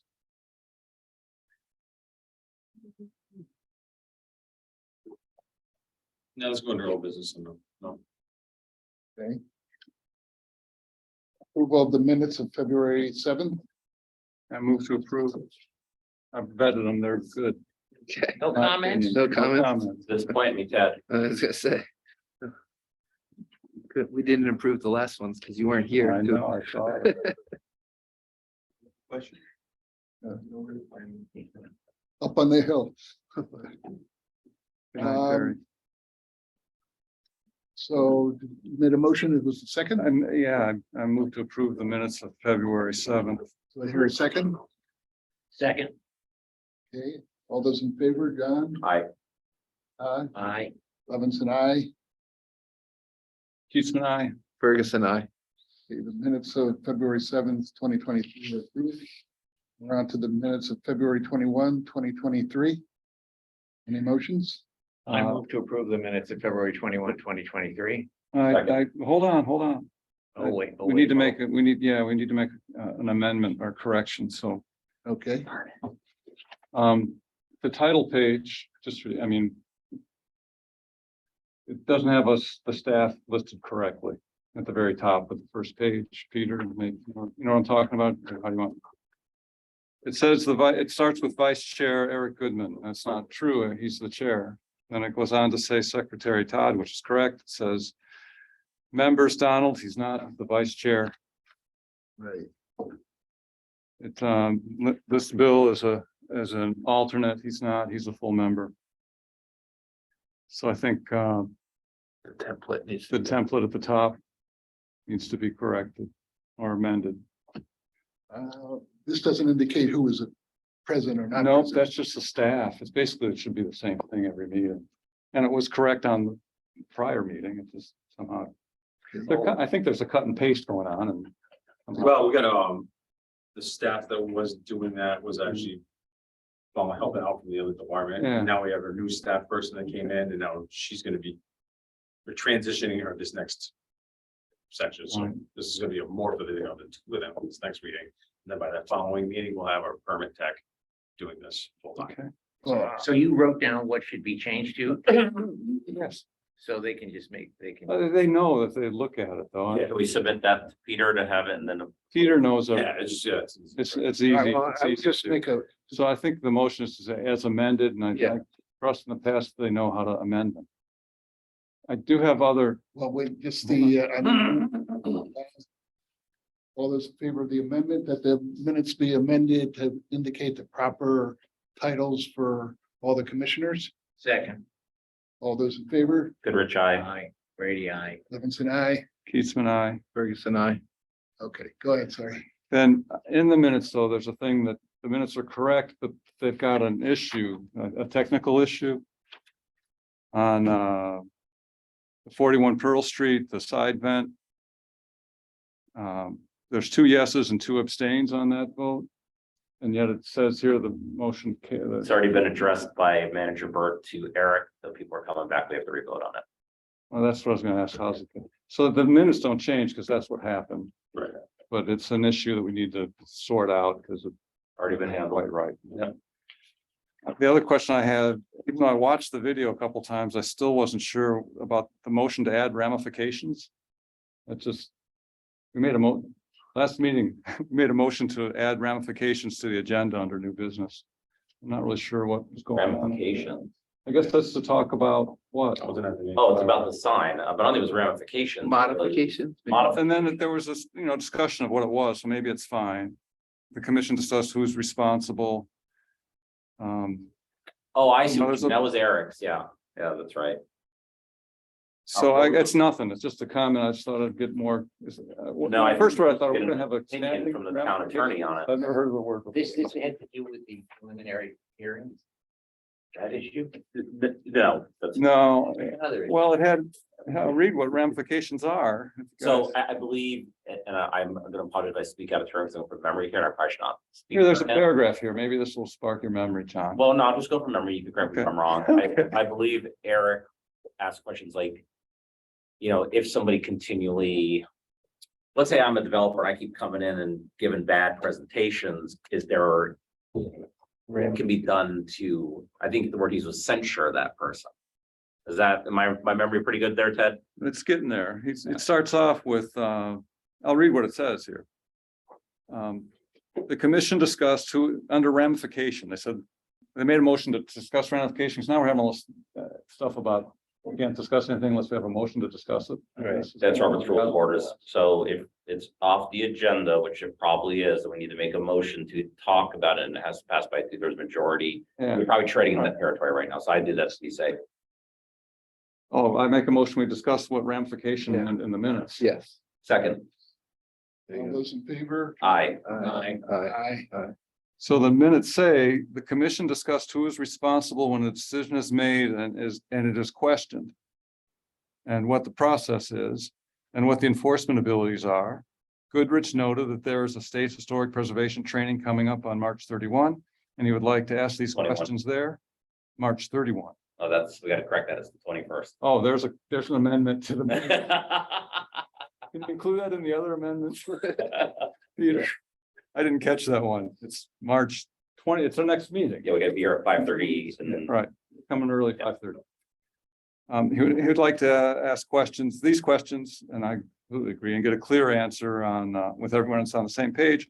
Goodman asked if prior to the training, if someone can find out if the commission can do anything, even if it's just sending a letter, if they feel something is being done when it shouldn't be. And my sense from the discussion was he's alluding to misrepresentation of an application. I think we need to ask him rather than assume what he Yeah. meant. All right, well, that's what the discussion was Yeah. on the video. And Tom said, Zanarini said he'd look into it. So Rich Cody's gonna be at that training too, Peter. Can we maybe get his opinion on that? So that we can have a full discussion on that? Can you request or have we request? Yeah, it's gonna be there. It's gonna be open for our discussion. All right. So I think that's it for the minutes. I didn't mean to get a new All right, topic so going. we have to take a vote for the minutes to be approved as amended. Yeah. I make a motion or vote. We need a motion or vote. I think you already made the I motion. think I made the Second. motion. So there's two amendments in there, right? The staff header and then the 31st versus the 21st, which I didn't even see. So that's the amended motion. And I think it was seconded, I think Bill seconded. so we can vote. Goodrich, aye. Brady, aye. Levinson, aye. Keatsman, aye. Ferguson, I. Okay, we're moving on to business. old business. I guess you guys wanted this from Tom. Yes. You were looking for a placard, Oh, this just put on, what do you, I don't know, John, join a little. Yeah, yeah. He buys those in bulk, I guess, in Stonington. So who was in the last meeting? Who was? Who was not, so they know. I Just wasn't here, but I've watched the video. I Done it. understand his Done it. plan and All you right. guys were there, so you understand the plan. This has to do with that fence issue and notice. Warning me. Notice to the Notify neighbor. So I put a motion for that we come up with some type of noticing requirement. And we're talking about sending letters. They do this in Stonington, which I know everybody that was here thought that's a great idea. So the applicant gets that. They put it up for 15 days in Take a picture of it, they send it in to us to show that it's posted on the property. on the front lawn, conspicuous place. Has to be up there for 15 days before the hearing and 15 daes during the 15 days that they have to appeal. Yeah. And we all thought that was a really good. So is this what it says? Or does it say what you're, But then we can put whatever we want, and then this is just you. put detail on it of what, or some detail or description of what's being proposed? So if everyone's in agreement with that to be done, what we can do is get a template made up for the next meeting. And then you guys can. My only question, legally, can we require this kind of Post it. thing? Absolutely, yeah. Which I don't know what you got for a budget. Pay for that. So I said we didn't have budget. I donated to the town in kind. Or, You use your laminating machine on. No, because I'm having a machine at work. I have a laminating machine. seems good, but So yeah, we need some can I clarify specificity. that, though, Tom? It looks great and easy to do, so we can make that a part of the process without a public hearing, that's not part of the process, I guess, just.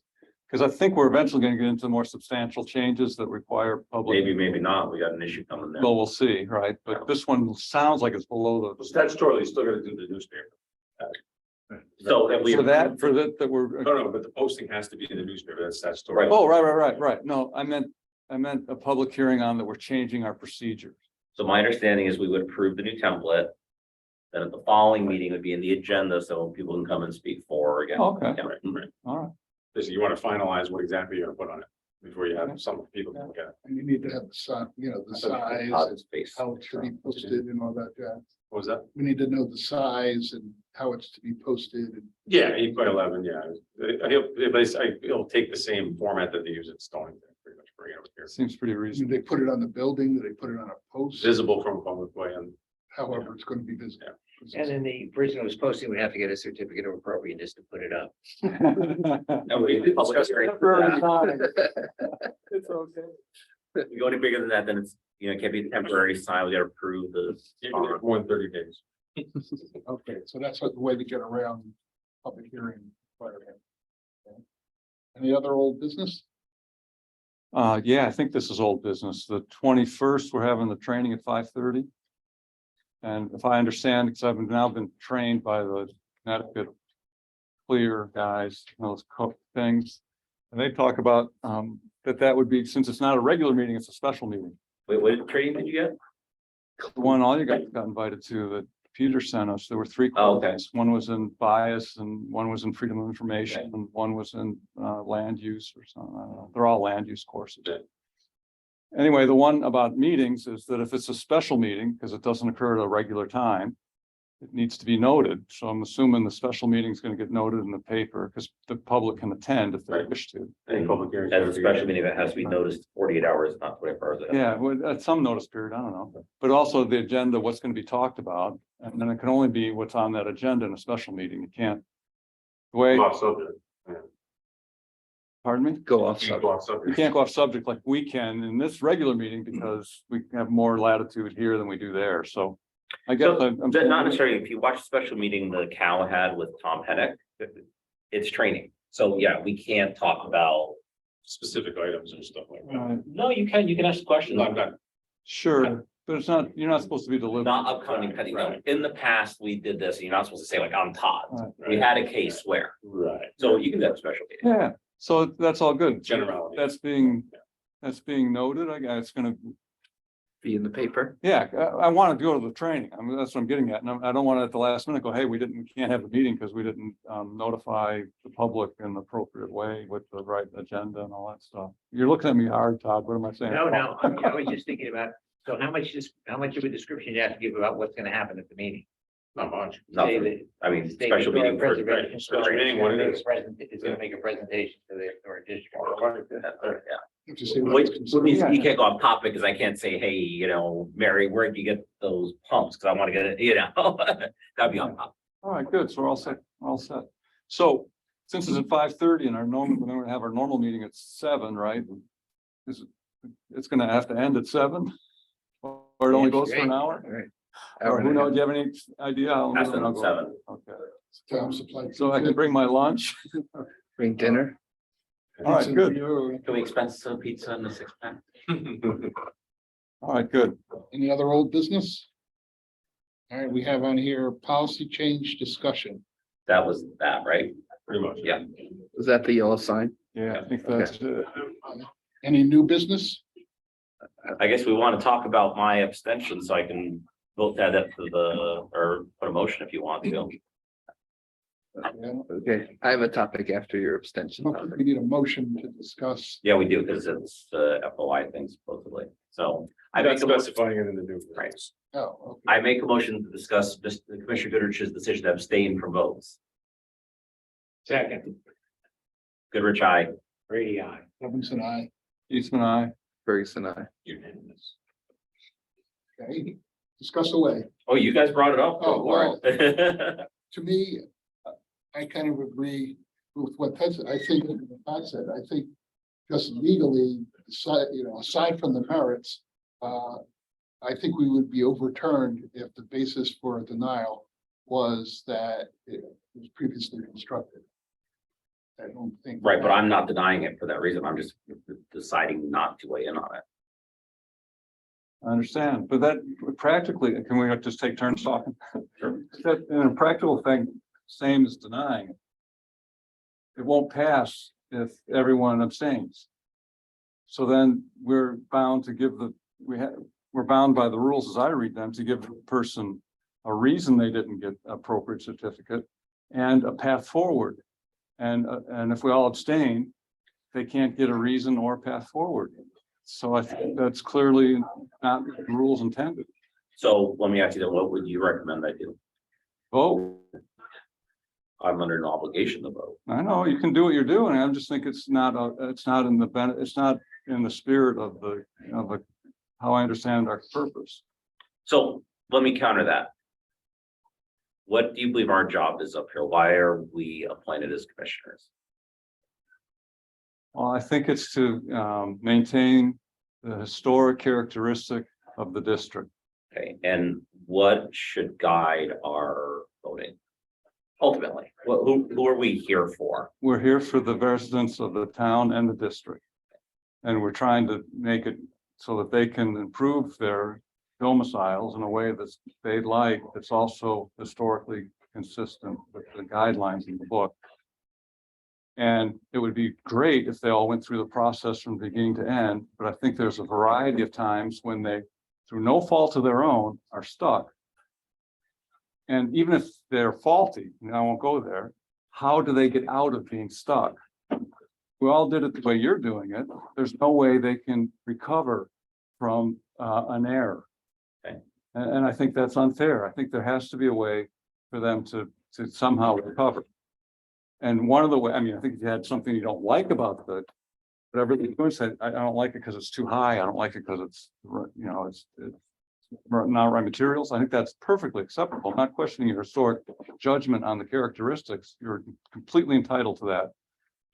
But I think we've got ourselves set up in a situation where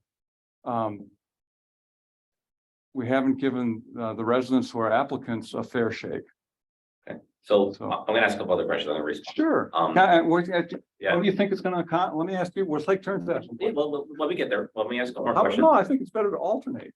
Well, I'm gonna ask a couple more questions. I'll What are answer. the consequences, one at a time, what will be the consequences? I mean, you can keep asking, I'm just. No, because I'm going somewhere. So let me. Where I'm going is what'll happen if we all do what you're doing?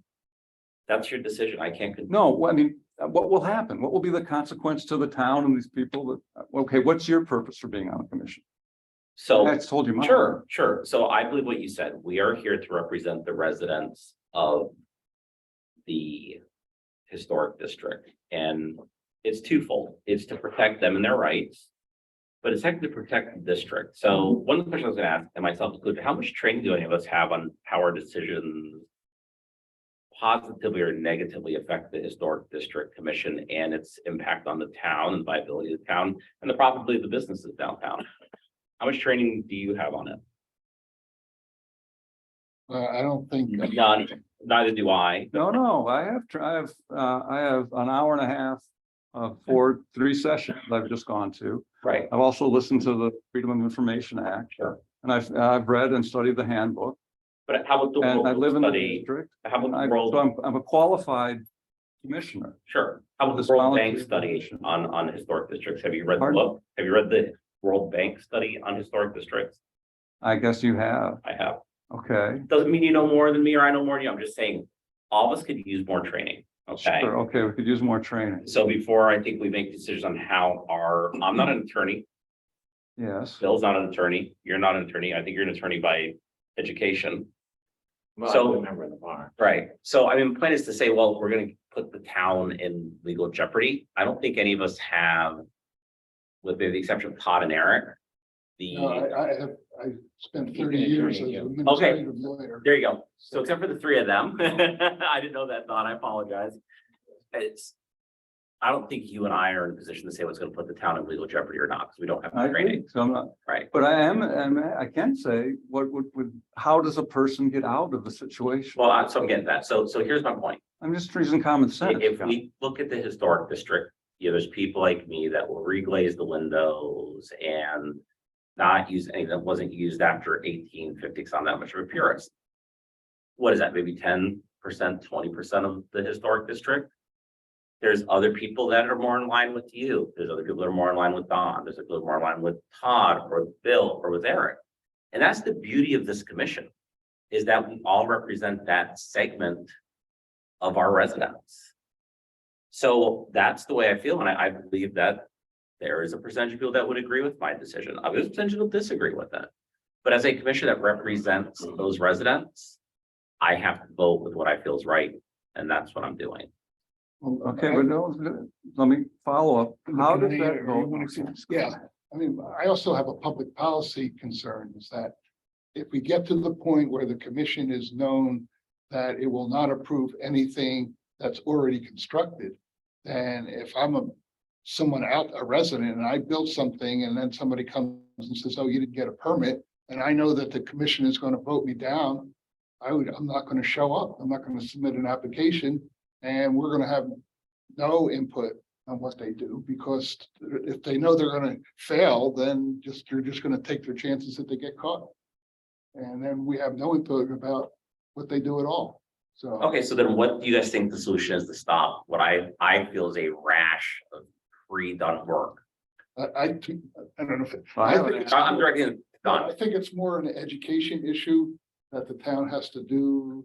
Maybe at some point we talked about going through real estate people in town, that they notify people if they buy properties or things in the historic district, that they're informed that anything they have to do, they have to come before the commission, given that it fits within our jurisdiction. It's not putting up trees or something. Right. And so I think it's more a matter of education, and maybe, I don't know, with the staff, if somebody comes in for a building permit and they're in the historic district, and then the staff would tell them, oh, well, you also need to go before. We're actually already setting that up with the we're going to the Energo online permitting system. And one of the red flags is GIS is setting it up where if it falls in the historic district, it's going to get red flagged right immediately. That's the first step, is to go and get HTC approval. So before that, it was pretty much institutional knowledge with Linda up front. She pretty much knew where the whole historic district was. So anyone who came in with a permit application, she was basically checking it off right away. Okay, I mean, that's my opinion.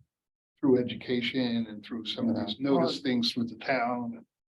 I mean, And I think, agree with you, hang on, I agree with you, Don, but in the meantime, what's the stopgap? So what you guys are saying is I should vote against my conscience, and what I feel is hang on, is the oath I took, because it may get the town sued or inconvenience a resident, and to me, that's not a position I feel that anybody here has the right to dictate to me. I'm not trying to dictate that. So where I'm coming from is, I think, and you can tell me if I'm wrong, I think your premise is that if we hold people accountable in this way, it will get out there by, say, word of mouth, and people will respect the process and they'll come before they've made changes or build things. I think, wow, I think that gives me a lot more credit than I ever put into it. I don't think enough people watch these meetings to know that.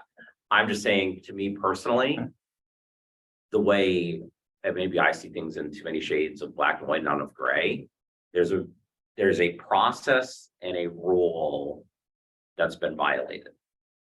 And I feel voting against it because it may have been approved had they come here is not fair to the resident.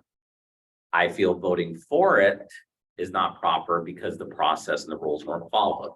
So I choose to weigh in on neither side of it. All right. Well, Okay. I mean, One option you can always make sure you know is that if the applicant is in here and there's not 5 members, he has the right to come back for another meeting because he doesn't have a full board to vote.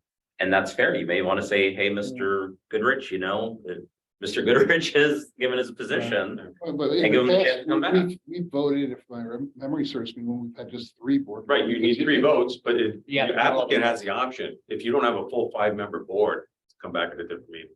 Oh, they have that up? Yeah. And guys, I'm open. So if you can give me a logical and, I mean, I don't think so. I got 2 attorneys here. If you guys want to sway. No, I'm not- No, I would just tell you that, based I on- want to do what's right. That's my. thing, Based what's on my right. 30 years Yeah. practicing administrative law, if a case came on appeal and the only basis for denying it was that they didn't have permission before they constructed it, that it would be overturned. And that's why I'm not weighing in on either side. I'm Because there's simply a whole updating. body of law in Connecticut Right. on, pre-existing permitting or post. So you're prejudicing your position. Right. Right. We should decide things on the merits rather than whether they were approved. Yeah. Which is why I don't, again, it's abstaining per Robert's Rules of Orders is neither a vote for nor against. It's nothing. And that's what I'm doing. I'm not trying to prejudice the owner, but I don't feel it's right to vote in favor of something that wasn't done properly either. You see, and I take a much more liberal view about the fact that this is a very imperfect world. Filled with completely imperfect people. And so there are reasons why you have in a lot of legislation, errors and omissions provisions or whatever. In other words, things gets omitted and an error get made that you can correct it after the fact. And that's because you want to keep things moving along and not get stuck somewhere. And I think Ted's concern is that it could result in someone having no route to getting what they want to prove. And I actually completely agree with you, Todd, and I may actually change my opinion after the State Historic Preservation Office training. And choose my words carefully here. Certain people in the employ of the town or certain town staff have told me things that are not proven to be true. And I agree, if there's an error and omission, there should be a way to fix it. And that has hit us, and I've been told, no, oops, sorry, it's an oops, they want on an oops. And I don't think that's correct. So with Mary Dunn here, if she can say generally in this situation, there is a way to fix it, then that would actually change my position on voting, because I would feel then if I win on one side or the other, the person does have a route out, or we have a route to correct something.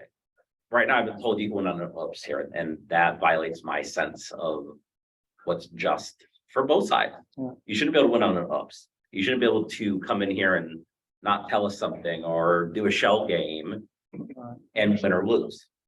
That's a different issue about whether they've already built something and we're voting to grant them an after the fact permit. These issues are on pre-done work. The ones that I'm talking about. So that's where my heartburn comes. What are you saying again?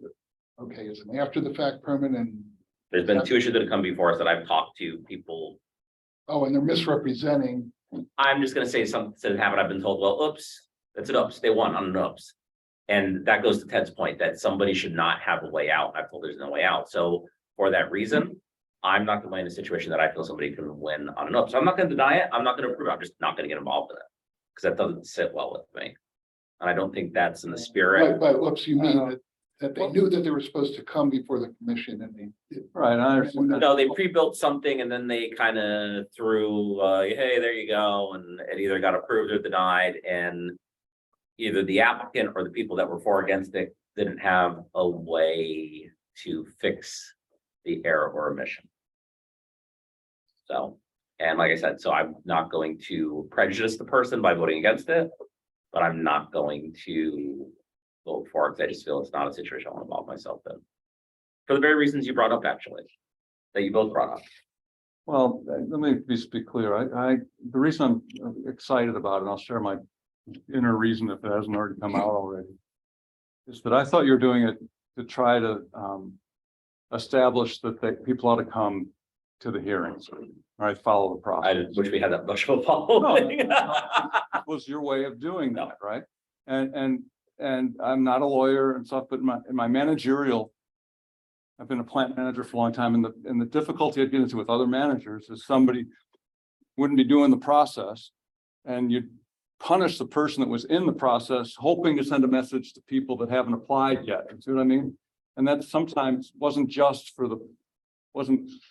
fair to the person that was in it. In other words, they're trying to make an example. We're gonna fire this guy for jaywalking because we really are sick of jaywalking. And they weren't showing some judgment on, like, okay, we don't like that they're jaywalking, and we don't like what they're doing, but we still have to be fair to the individual applicant and judge it on the merits of. Here's where my thought goes, Ted, is, if you watch GMTV, it shows how many people viewed the video. Yeah. The average is 12. Take me out of it, it's 11. Take town staff out of it, that probably means it's like 7 residents that watch our videos. I don't think anybody here gets that much airtime. No, it's not about sending a message. It was clearly what I stated, and I appreciate you All right. But bringing that up, but no, I wish we had that much of a following. I don't okay, so you say they're gonna watch I'm John trying to Ted on rephrase Tuesday nights. your message is that you just don't like when they build something that they come in. It just It doesn't fit well with doesn't go with my your sense of justice, for those reasons. For or against.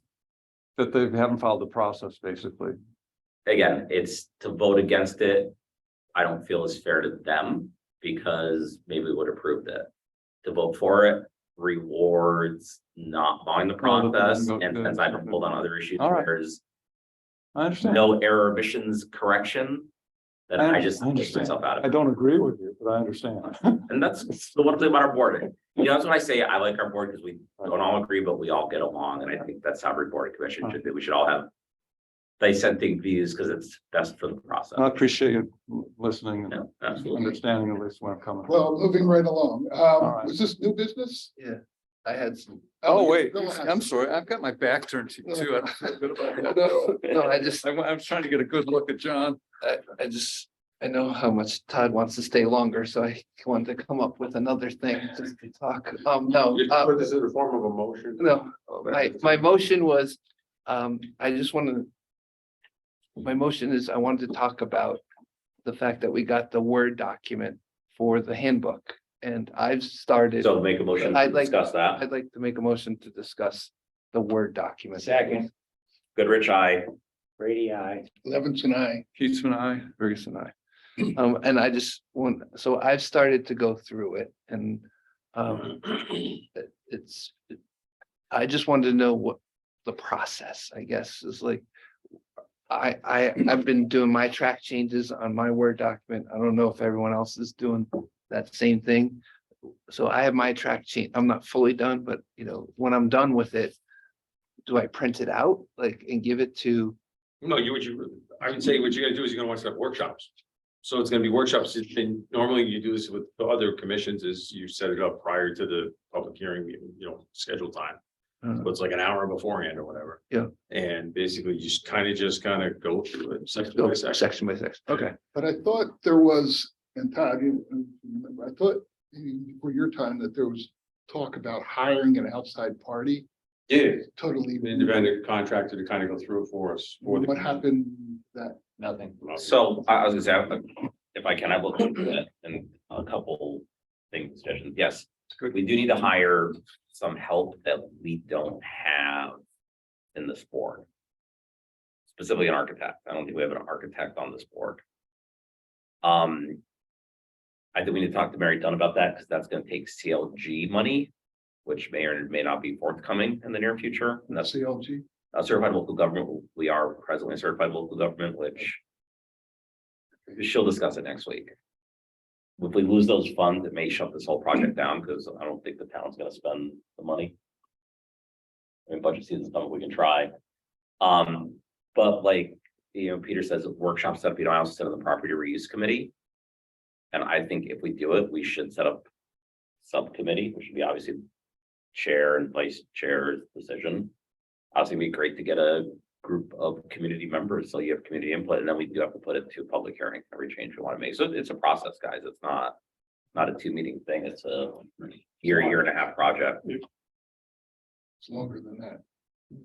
Can very easily be longer. All right, I was just kidding, you know. I worked on 12-page bylaws for the town Democratic Committee, and it took us 3 years to revise like 14 pages. And that was like fairly simple, nothing compared to this, so I think, you know, you're looking at it. When was that? So last meeting, the last group of town committee, previous town committee, It's a huge undertaking for a volunteer group, right? So commissioners. I just want to make sure I'm following the right process, I guess, is Right, what I'm yeah, reaching all at. right, And so I don't want to like go left and everyone else is zigging this way. And so. Well, I think that every commission member and or any member of the public is free to go through these regulations or guidelines and make a series of notes and comments, and then it's, you know, you can sit down in a workshop meeting and go through it. Now, you know, in a lot of cases, what typically happens is that, like when they redid all the planning and zoning regs, you know, they had professional consultants who came in and worked through in conjunction with the planning and zoning commission, and, you know, basically rewrote the planning and zoning regulation for the town of Groton. And it took 3 years. And then 8 months later, they went back and changed a bunch of things. Which cost me about $45,000 because I had proceeded on the basis of the existing regs or the new regs. I waited 3 years for the new regs, and then they passed them. And then I was designing and then they changed certain rules. Well, there's nothing to do about that, but in other words, the point is that even if it takes 3 years, It's you not still perfect. can come back and start. It's nothing, it's not, never gonna be a perfect document. Right. There's always gonna be problems. No, I agree, but I think at 30 years old, it's time for a refresher. Are we still on the record? Just to be Yes. clear. Yeah, that's right. I mean, my advice to you, just my opinion, is I wouldn't spend a lot of time on real detailed language revision. And concentrate more on the general thrust of Okay. particular rule and say, you know, I was it should be clear rather than spending a lot of time trying to work on the wording. And then we hire some outside group that's going to rewrite it. Oh, from okay, scratch. that's my bad. I did both. Fine. I did both. So maybe- I worked at it from 10,000 feet and I also worked at Okay, it from 10 feet. So maybe one suggestion would be is you put it on the agenda for the next meeting to under new business or actually old business at this point, I guess. Is formatting for the initial steps of formatting of how to go to redo the regulations. And have a discussion on it there and actually start building up a process. So you guys can go away now and think about it for the next meeting and come back and start discussing it, start coming up how you exactly want to attack it. yeah, and we're obviously not gonna. It's not gonna happen overnight. It's not gonna happen tonight. All right, well, I would make a motion to adjourn. Second, All those Or in favor? adjourned. I. Adjourn. Good job, Donna. No. Don apologized.